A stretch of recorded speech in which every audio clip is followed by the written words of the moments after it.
Now, Contending for the Faith. In this regular feature, Dave and Tom respond to questions from listeners and readers of the Berean Call. Here's this week's question. Dear Dave and T.A., I've been a believer for quite a while, and I think I'm fairly knowledgeable about the Bible. Anyhow, I used to think you two were out of bounds when it came to being critical of so many well-known Christian leaders.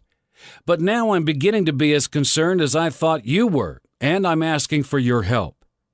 How should I deal with Christian writers and preachers that I have learned much from, but now see errors in certain things they teach?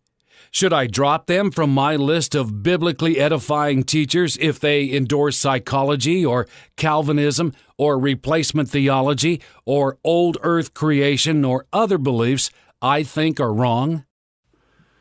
First of all, he has a moral responsibility to at least communicate with these people, communicate his concerns, and to see what their reaction is. Maybe he can help them.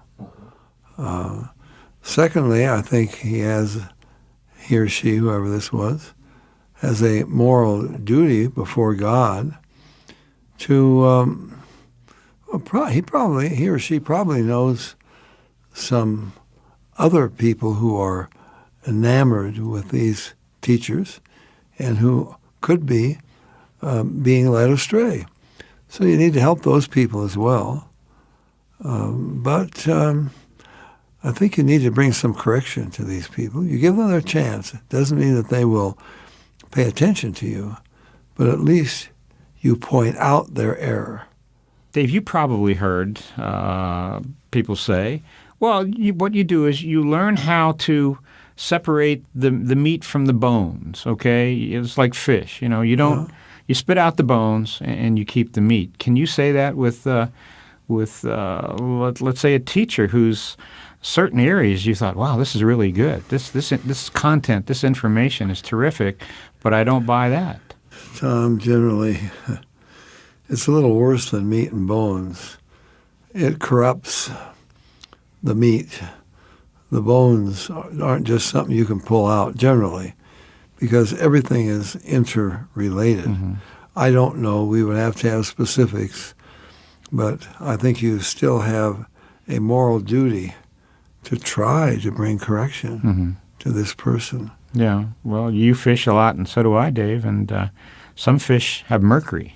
So whether they have bones and meat, sometimes the mercury can do you in. So yeah. I agree with you. I think discernment, there are certainly teachers out there that I don't agree 100% with, and I'm edified by much of their teaching, but I just reject some, particularly, this person mentioned psychology. We have seen so many preachers and teachers have just missed the boat on this. They don't recognize how detrimental a promotion of psychology or pastors who refer their sheep basically out to so-called Christian psychologists and psychotherapists or secular psychiatrists, licensed. What I'm talking about is licensed practitioners, which is dead wrong, absolutely dead wrong.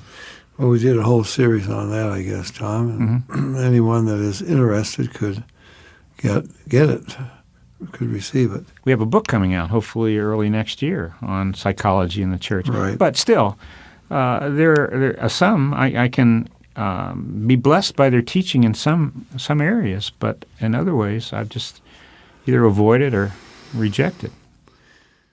Well, Tom, if, I can't think of an example. You're being very generous now, I think, of someone who is really into Christian psychology, who then has anything to offer that I would be blessed by, because I don't know. There may be some out there. It would seem reasonable that there should be. Psychology shouldn't pervade everything they teach, but generally it does. That's the tragedy. This becomes the lens through which they now look at Scripture.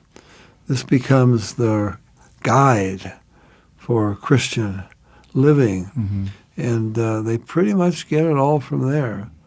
And by the way, as we point out in that book, Tom, who brought Christian psychology into the church? Norman Vincent Peale. And most people listening, I hope, would know what a horrible heretic he was. Mm-hmm.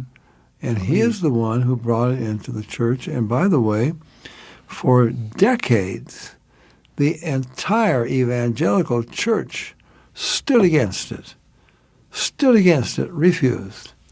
But Peale persisted. Mm-hmm. And and his theology was primarily religious science, mind science, and so on. But he's accepted as a Christian by people who are just not discerning. yeah. Dave, I'm talking to you, but I'm really talking to our audience and listeners. The name of the program is Search the Scriptures Daily. Mm-hmm. If the Apostle Paul, if Luke commends these Jews in a synagogue in the Greek city of Berea for checking out the Apostle Paul, how much more then should we check out teachers who become favorites of ours, or preachers, Christian leaders? Well, that's the point. We are measuring them against the Bible. Mm-hmm. They search the Scriptures daily to see whether what Paul taught was true. And we want people to do the same with us, right? Absolutely. So now back to the question. We find someone who their teaching has really edified us, but they've got other things that are dead wrong. Mm-hmm. What do? We can't mix them, of course. We can't set that aside, pick out the bones and so forth.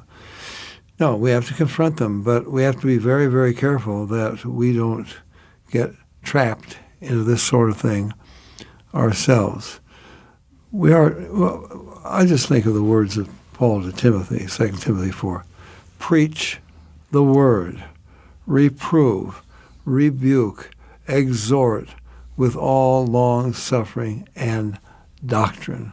For the time will come when they will not endure sound doctrine. So, Tom, that's the obligation laid upon us by Scripture, and that's what we will do as God gives us the strength and the insight to do it.